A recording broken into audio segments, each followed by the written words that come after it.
Hi friend, তোমরা কেমন আছো? আমিও বেশ ভালো আছি। আজকে আমি আবার চলে আসলাম নতুন একটা জিনিস নিয়ে। আমি আজকে যেটা করব, তো ওটা ফাইনালি হয়ে যাওয়ার পরেই তোমরা দেখো আমি কি করছি। একটা কাগজের মধ্যে আমি কার্ডবোর্ডের মাধ্যমে আমি একটা রাউন্ড শেপ নিয়ে নিয়েছি। এবার সেটাকে আমি কাটিং করে নিচ্ছি। গোল করে কেটে নিলাম ব্লেড এবং কাঁচির মাধ্যমে, কারণ কাঁচি দিয়ে কাটতে না সত্যি ভীষণ অসুবিধা হচ্ছিলো, যেহেতু একটু মোটা। তো আমি সেটা ব্লেড দিয়ে কেটে নিলাম। তো ব্লেড দিয়ে কেটে নিয়েছি। এইবার যেটা আমাকে করতে হবে, এটাকে একটু রাউন্ড শেপ নিয়েছি।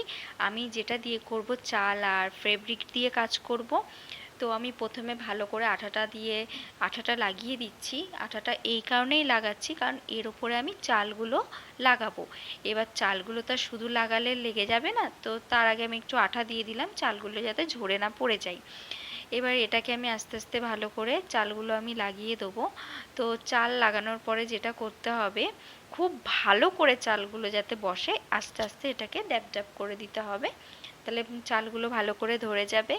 আর যাতে চালগুলো না ঝরে যায়, তার জন্য বেশ খানিকক্ষণ আমাকে এটা হাওয়ায় কিন্তু শুকিয়ে নিতে হবে। যদি না শুকায়, আমি পরবর্তী সময় ফেব্রিকটা লাগাবো, তা না হলে কিন্তু চালগুলো আঠার সঙ্গে উঠে উঠে আসবে, যেহেতু ফেব্রিকটাও একটু আঠালো টাইপের, সেই কারণে।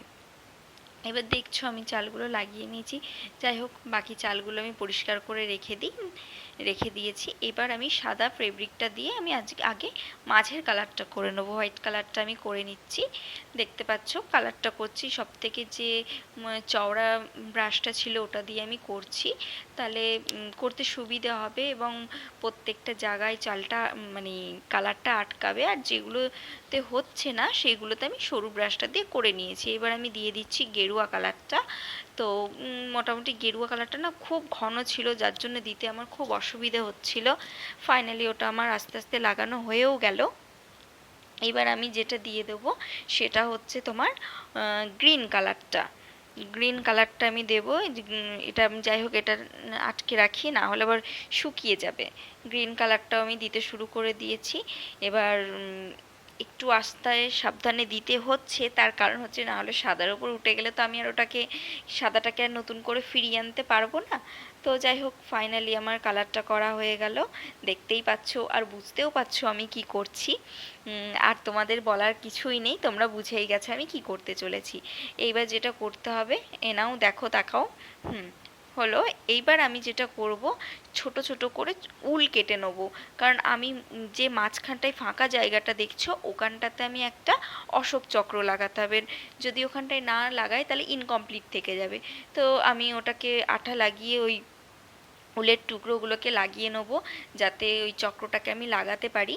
আর সত্যি কথা বলতে খুব প্রবলেম হয়েছে ওটা লাগাতে গিয়ে। ফাইনালি একটু কষ্ট হলেও আমার সেটা লাগানো হয়ে গেছে। প্রত্যেকটা কাজের ক্ষেত্রে চ্যালেঞ্জিং না থাকলে না, মানে আমার মনে হয় জীবনে এগোতে পারবো না। যাই হোক, ফাইনালি ওটাকে আমি লাগিয়ে নিয়েও ছিলাম। ওটা আস্তে আস্তে তৈরিও হয়ে গেছে। আর এইবার তোমরা দেখতে পারবে চক্রটাকে ফাইনালি আমি লাগিয়েও নিচ্ছি। আর সকলকে জানাই বন্দে মাতরম, জয় হিন্দ। সবাই তোমরা ভালো থেকো, সুস্থ থেকো, এই কামনাই করব। আর প্রত্যেক বছর আমি এই রকমভাবেই কিছু না কিছু করার চেষ্টা করব। আর তোমরা পাশে থেকো, ভালো লাগলে কমেন্ট করো। সকলকে জানাই